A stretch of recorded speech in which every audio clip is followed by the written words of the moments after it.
You believing that you're in Nagpur is for sure belief, but you're in Goa is a reality. Whether you believe it or you don't believe it, that's how it is. So there is a difference between reality and belief.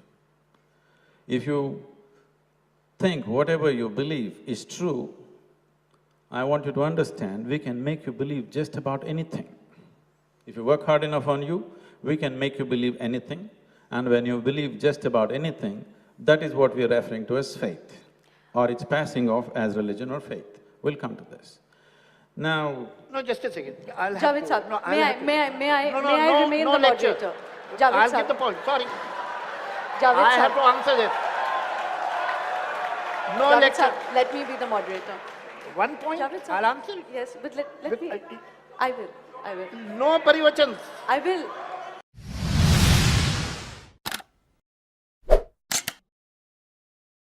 I'd like to start with you, Sadhguru.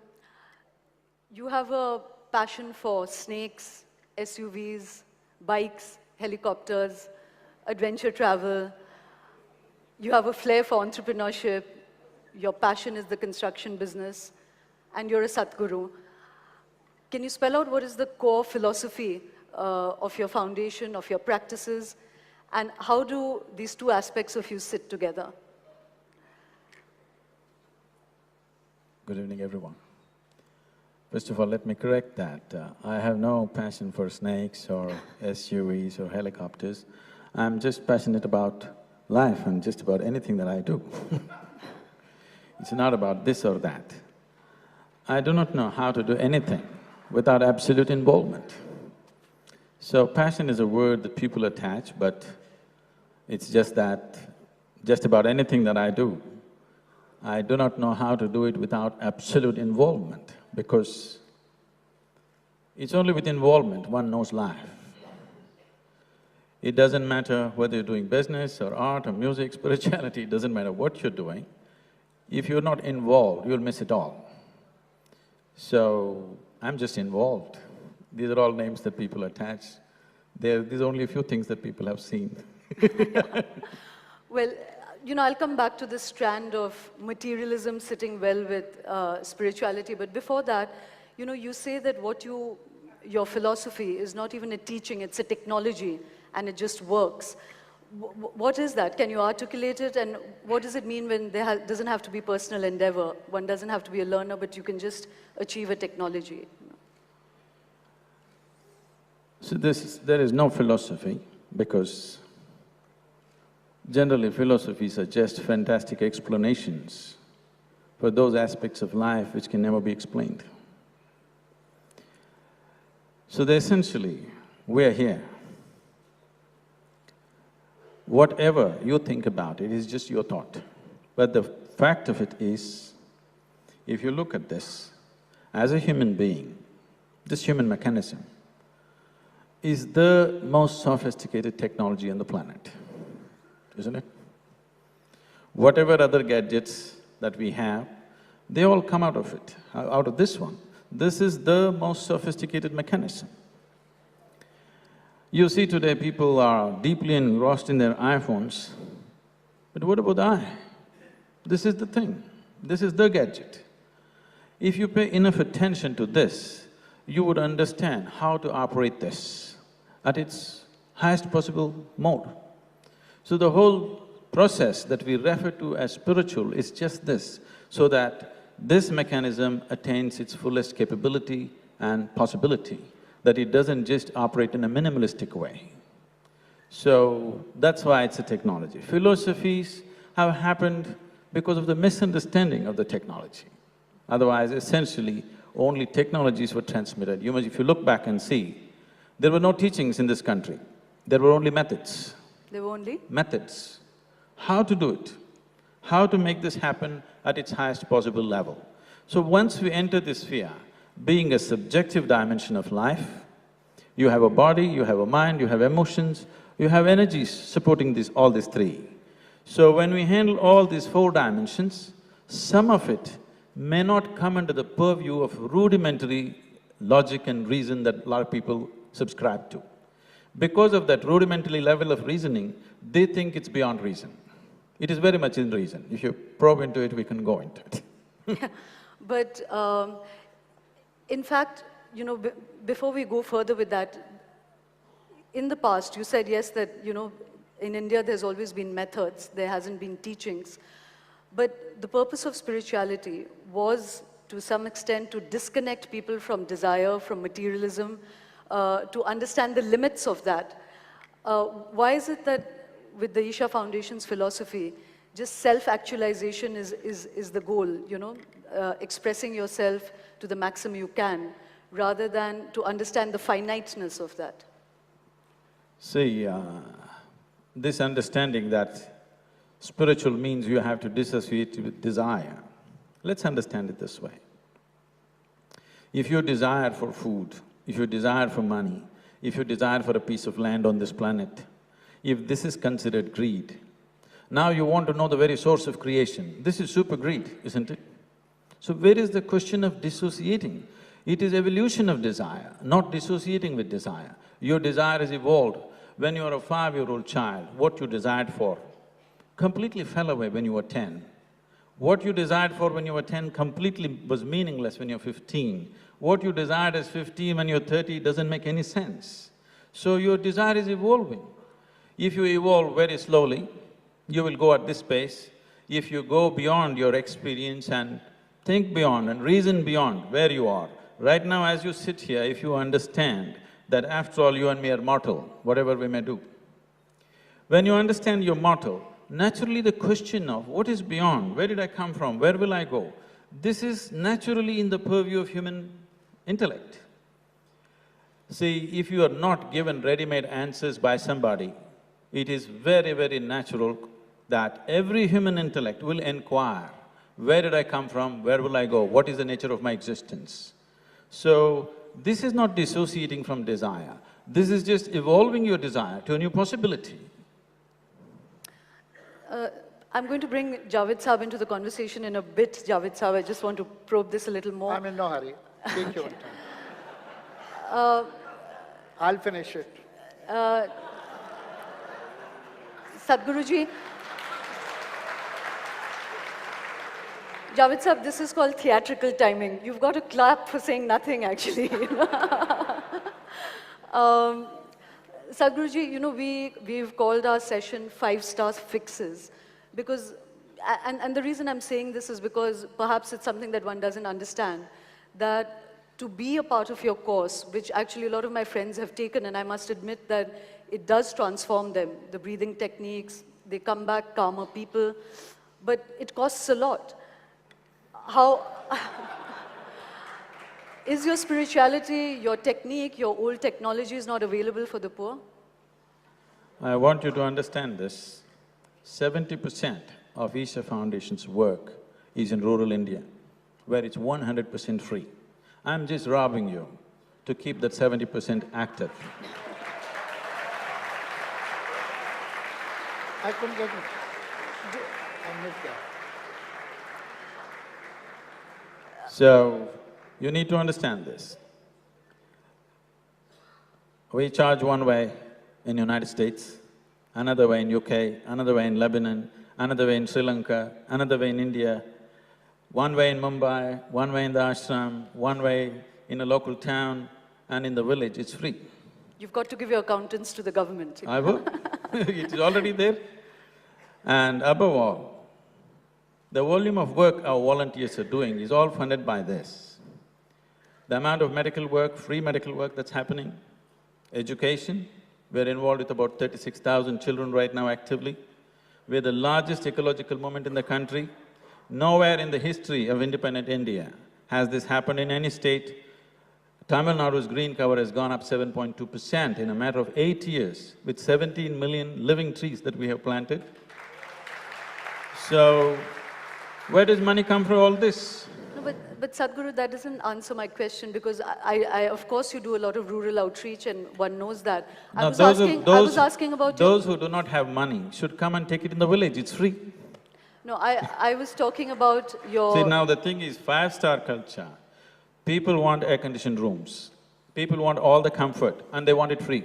How does it come? Somebody has to pay for it.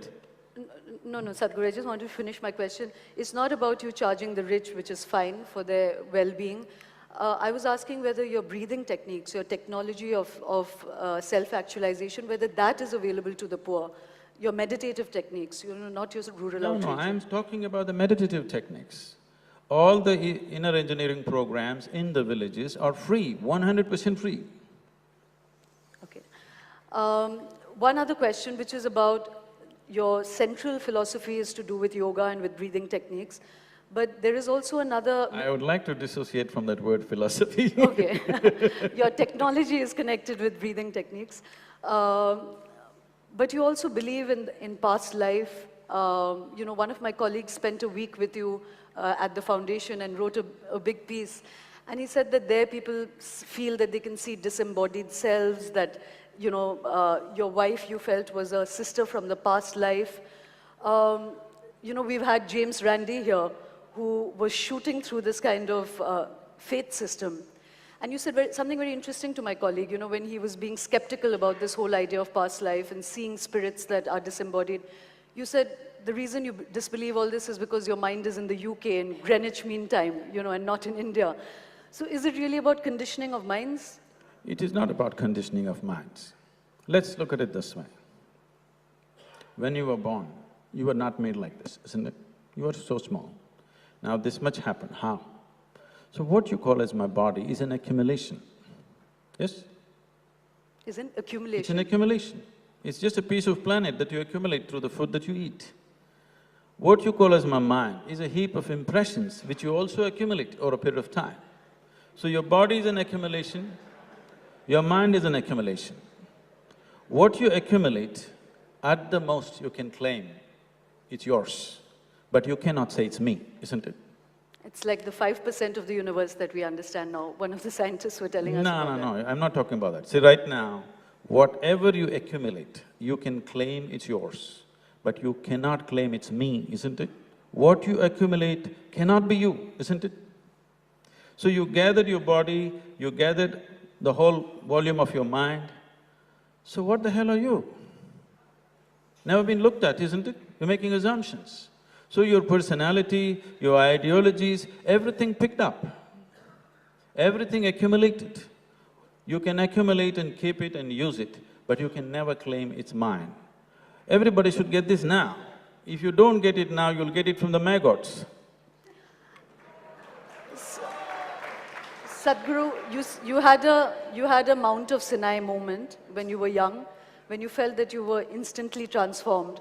You don't speak of it much, but you also, you also told people that you would die at 42, but you didn't. So I'm sorry to disappoint you.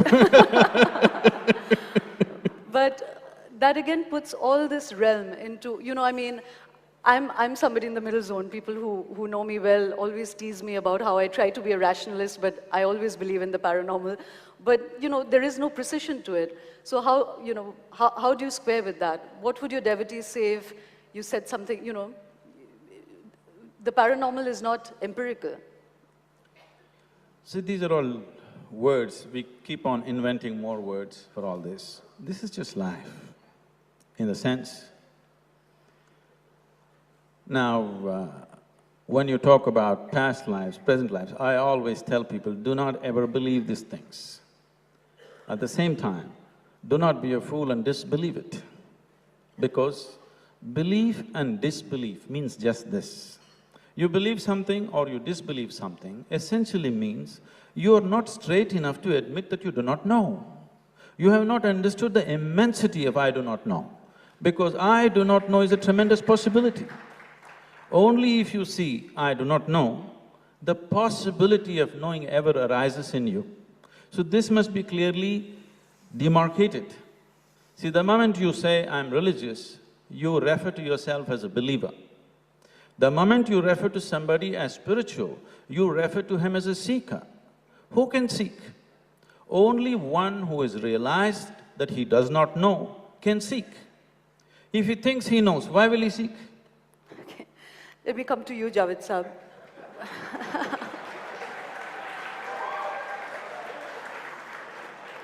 Now starts her seeking. Javed Saab, you have to not be theatrical with me. Okay. We live in a country Yeah. of great faiths.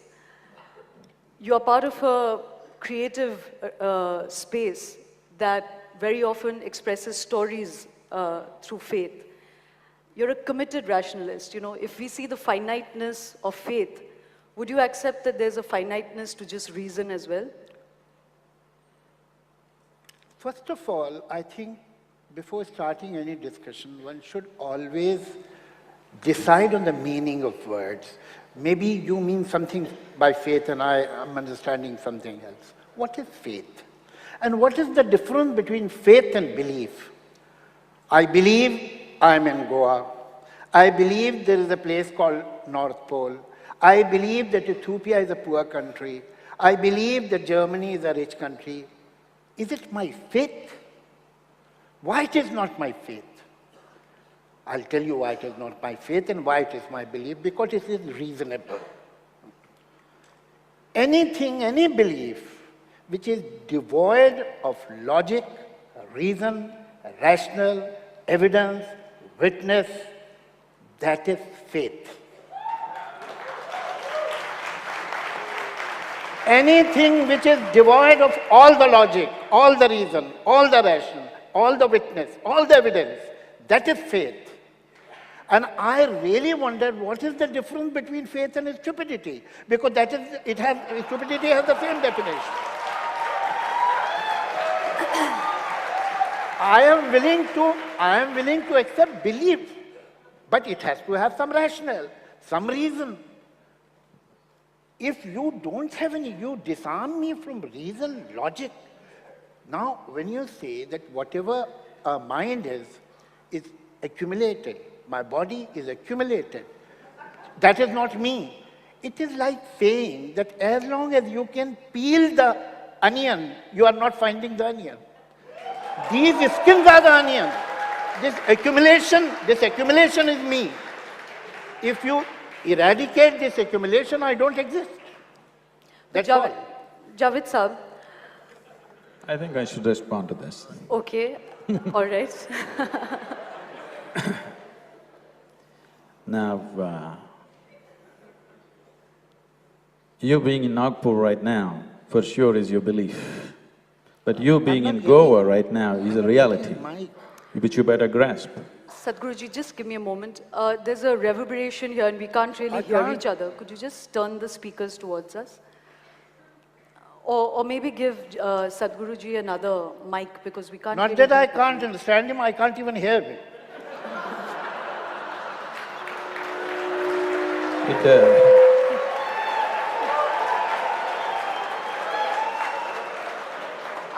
I don't know about the battle between faith and reason, but wit certainly has its place in society. Probably the microphones are arranged in such a way because anyway, even if you hear, you may not understand.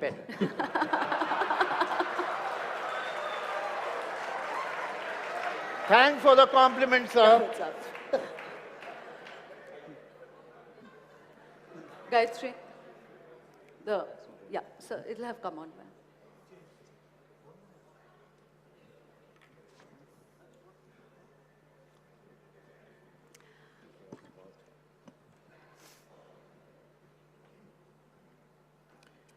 So, yeah, that's better. Now, I'll repeat for you. You believing that you're in Nagpur is for sure belief. But you're in Goa is a reality. Whether you believe it or you don't believe it, that's how it is. So there is a difference between reality and belief. If you think whatever you believe is true, I want you to understand, we can make you believe just about anything. If you work hard enough on you, we can make you believe anything. And when you believe just about anything, that is what we are referring to as faith. Or it's passing off as religion or faith. We'll come to this. Now… No, just a second. Javed Saab, may I remain the lecture. moderator? Javed I'll Saab. get the point, sorry. Javed I Saab. have to answer this. No Javed lecture. Saab, let me be the moderator. One point, Javed Saab. I'll answer. Yes, but let me… I will. I will. No parivachans. I will. May Our I? beliefs May I? can be wrong. May I Our retain? beliefs can be wrong, Sir, maybe based on wrong logic. the people wrong in the reason. audience, may I It can be retain? corrected. But Javed Sahab, faith just a cannot minute. be corrected because it is not based on any logic. May I retain the aesthetics?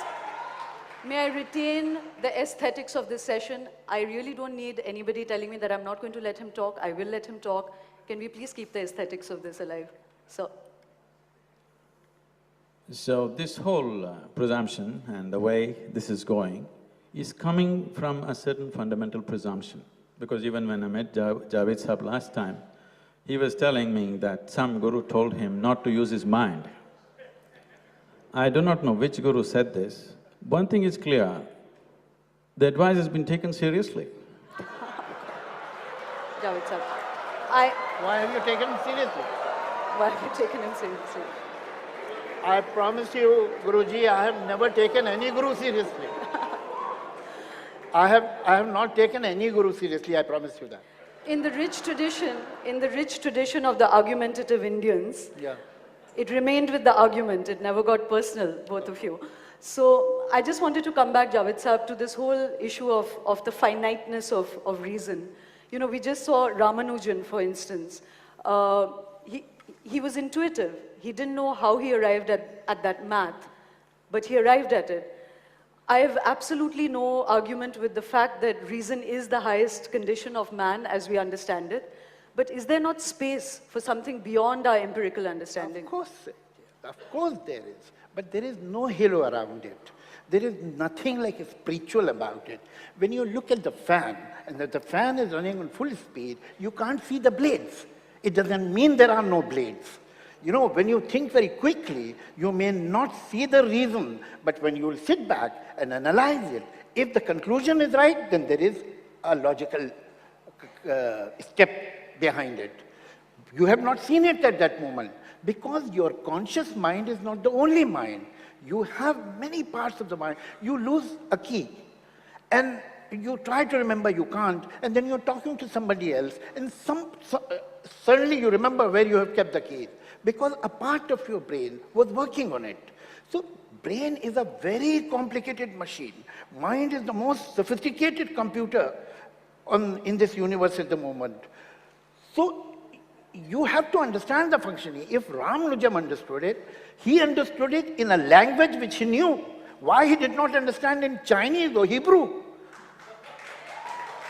That is not possible. Ultimately, what will come from your mind. You are nothing but your mind.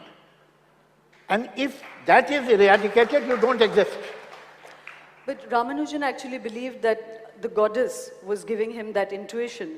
How do you reconcile that? Would you say that he was somebody... I mean, after all, he was a human being, so what? He couldn't be right all the time. Yeah. Sadhguru, before I come back to you, Javed Sahab, another function of faith is, you know, in its refined form, not as religion, not as public religion, but as faith, can sometimes be the impulse for also the most noble of human endeavor, whether it's in art. There is no doubt about it. The faith can make you do wonderful things, and the worst thing possible. These suicide bombers are people of faith. If they would have been reasonable, they wouldn't have done that. But equally, Javed Sahab. So, faith is a blind power. Faith paralyzes your mind. And now you are capable of doing something exceptionally good and something exceptionally bad, but you are out of control. You can go either way. What about the ultra-rationalists, the communists, the Stalinist regimes? No, they are not rationalists, they are communists. They have faith. They believe in communism. I am not only against religion or spiritualism, which is the debris of religion. I am against faith. If communism is your faith, then you are as bad as a religious person. That's well put, sir. So what do you live with then? If you don't live with a belief system, what do you live with? You know, you're talking of extremities, but how about common sense?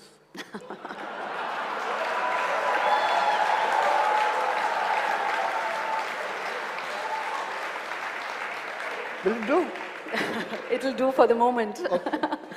I'm going to come back, Javed Sahab, with a scientific question for you, which is about stories. Human beings need stories to live with. You know, we've met a lot of scientists, a lot of astrophysicists. Even in science, there is the idea of the story.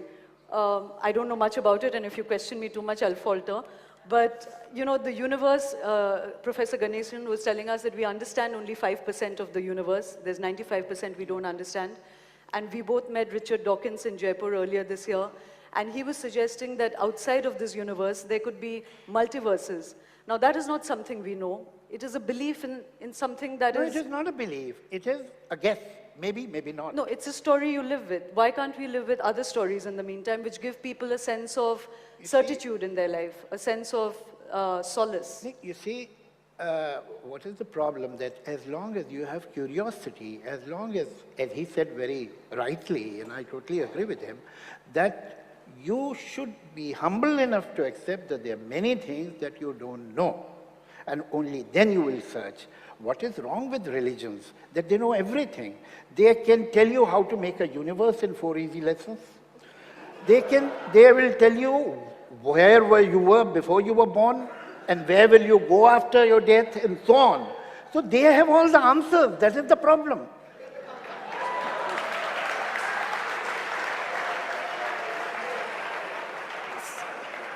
Sadhguruji, that's, you know, when you said that essentially the spiritual person is a seeker, why is it that gurus give the answers? I don't know which guru gave an answer. I haven't met one like that. If you met all the wrong ones, I couldn't help it. No guru ever gave an answer. Gurus only gave methods to deepen your process. I asked you life. what your method was, sir. Now, we're talking about thought, and the event itself is called think. So let's just look at this. Your thought. Your thought is essentially coming from the information that is already there in your mind, the data that is there in your mind. It's complex, but it is within the limited data that you have. How did you gather this data? This data you gathered through the agencies of 5 senses, by seeing, by hearing, smelling, tasting and touching. This is the way it's gone into you. These are the 5 instruments which are taking in all the data. In your wakefulness and sleep, this data is being gathered all the time. Even in your sleep, in deep sleep, if I say something, we can hypnotize you and make you remember that actually, because even in sleep you're recording. But it is only through these 5 senses. These 5 senses are not reliable, in the sense, if I touch this table, my hand will tell me it's cool. But if I lower my body temperature and touch it, my hand will tell me it's warm. So it doesn't say anything about that. It only tells me the information that is necessary for my survival. If survival is all you're seeking, these 5 senses are okay. But if you're seeking something beyond survival, you need to expand the dimension of your perception. So the whole spiritual process is about how to expand your perception, because only what you perceive is life. Rest is just imagination. If you want to be in touch with reality, you have to enhance your perception. And just assuming see, these things have happened across the history. When people believed the planet is flat, somebody said it's round, he got killed, okay? Now, everybody thought they can only walk. Somebody says, I can fly, he was almost killed. So this has happened continuously because people believing whatever I do not know cannot exist is the crown of ignorance. Javed Sahab, that's a volley that I hand to you. You know, that at every point in history, the limits of reality has been pushed by those who imagine or have faith in something that doesn't yet exist. Not at all, not at all. First of all, let's not… the first thing a spiritualist will do, will try to shake your confidence in these 5 senses that you have. Only then he can control you.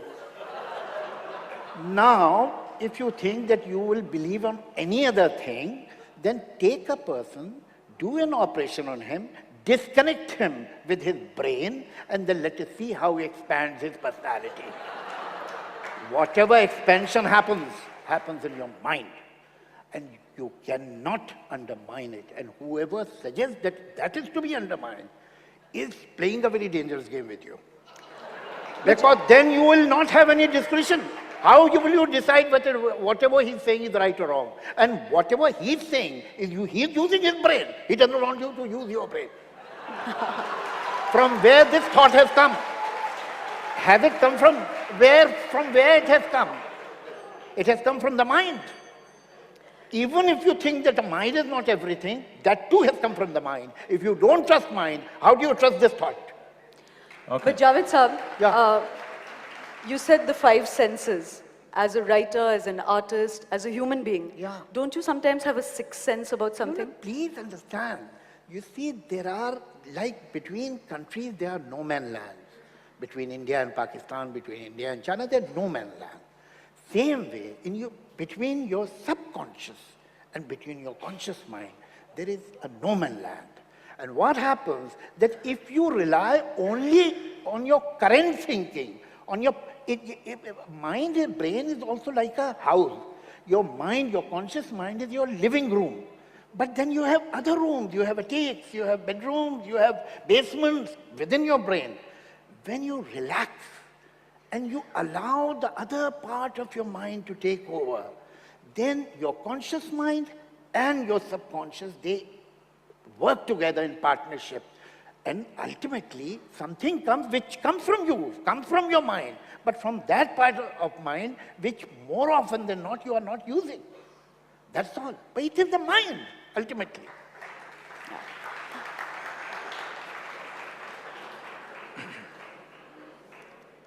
Now, we were talking Yeah. about stories. Can I say a story? Stories. Can I tell a story? Yeah, sure, please. But just speak a bit louder, Yes. Sadhguru. On a certain day, a lady went to sleep. In her sleep, she had a dream. In her dream, she saw a hunk of a man standing there, staring at her. He started coming closer and closer. He came so close, she could even feel his breath. And she trembled, not in fear. And then she asked, "What will you do to me?" The man said, "Well, lady, it's your dream." Now, what happens in your mind is just essentially your dream.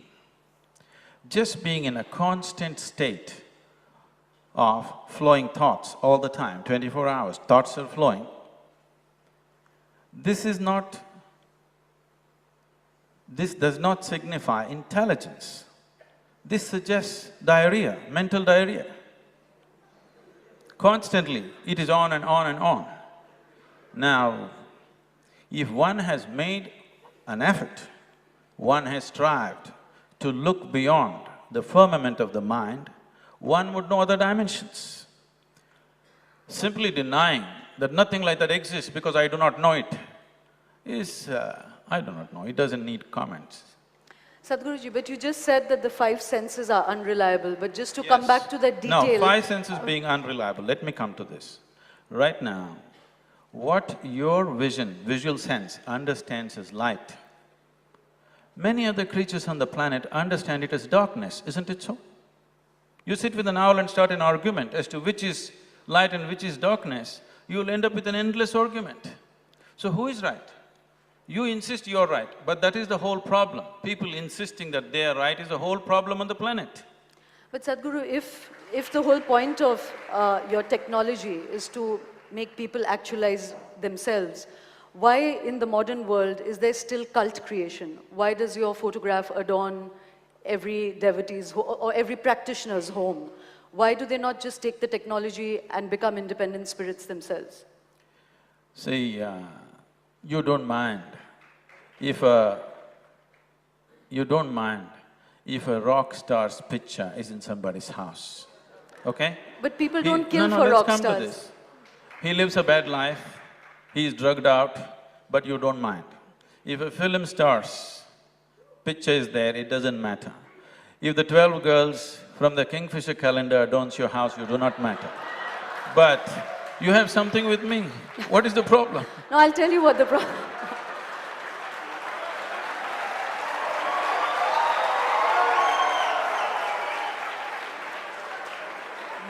I'll tell you, Javed Sahab, I'll come to you, but I'll tell you what my problem with that is that by and large, what Javed Sahab was saying earlier, is that with the following of a guru, even if the guru doesn't want it, there is a giving up of oneself, there's a subjugation of one's own thinking to a guru, and that takes people sometimes to very dark places. You know, you're willing to kill for a guru, you may not be willing to kill for the film star. But they do. They don't. They do. You come in Tamil Nadu and see people will kill for the film star. My bad. I need I you to think argue. No, I'm not finished. You are being unfair. On this point, I'm on his side. Oh my God, okay. I'll tell you why. You know, if a film star is successful and is having a wonderful time, you don't resent. If a rock star is having a wonderful time and is doing good in his vocation, in his profession, you don't resent. If a guru is doing good in his profession and is having a good time, why should you resent? You should not. Definitely, what's your problem? Sure. Now this is the operation of rationality. Huh? The equation should hold good. Let them have good time. Javed,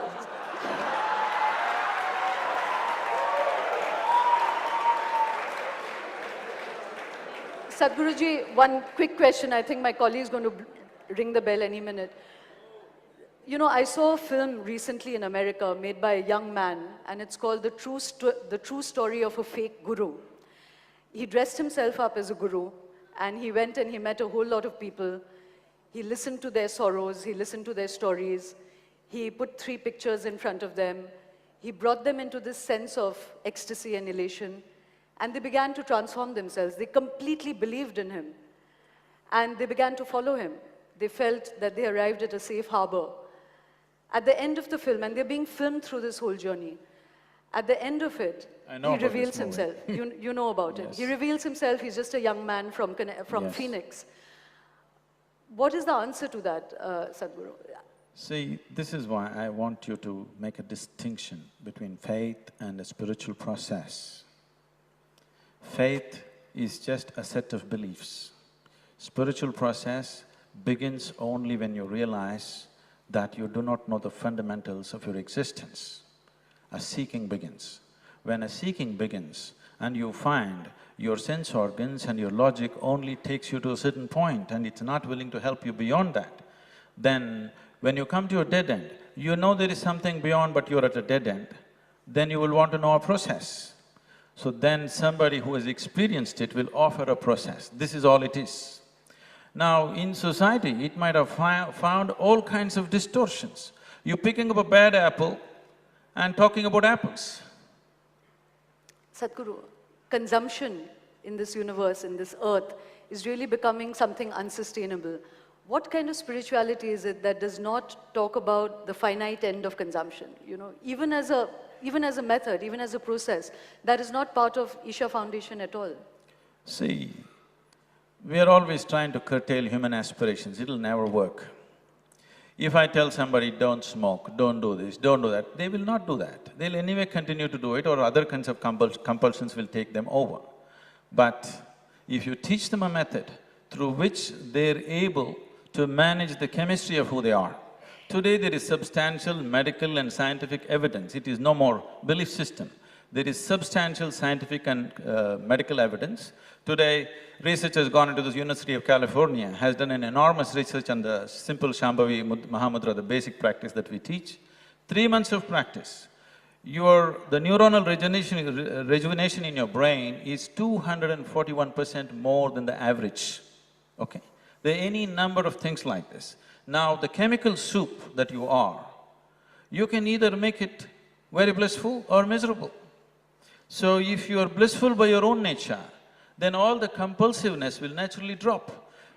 Whether you're going shopping or you're digging up the planet or you're seeking something else, essentially it is just this. A human being is longing to be.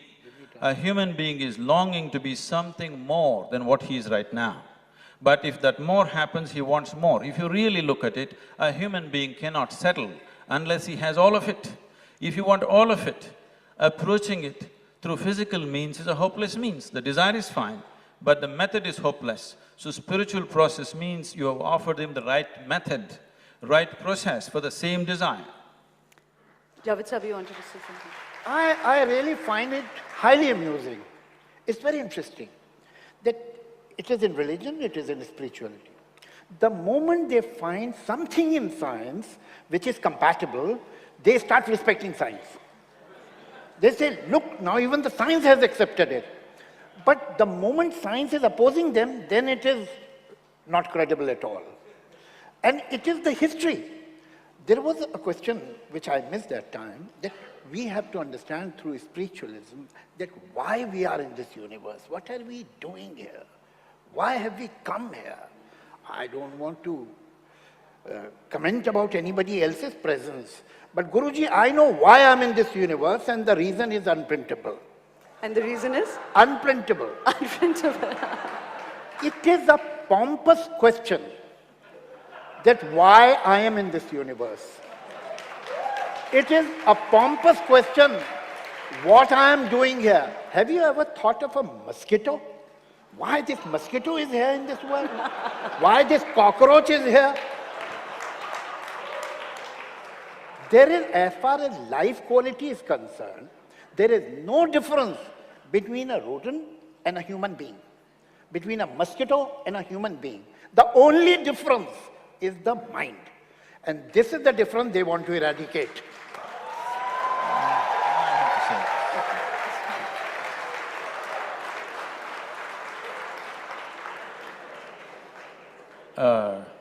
Obviously, this has no relevance to whatever I'm speaking. It looks like it's not even being heard. So, the thing is, the significant aspect of human life is that human life is replete with possibilities which other creatures are not capable of. Every other creature on this planet is fulfilled when its survival process is fulfilled. There is something about a human being that it does not settle with survival. What is called as human begins only after survival is taken care of. So the longing to be an endless expansion cannot be settled by the simplicity of thought. Thought is just a product of the data that we have gathered. And whatever you may know, it is still too limited. That much is established by science. So about science and spiritual process ever being head-on with each other, such a thing has never happened.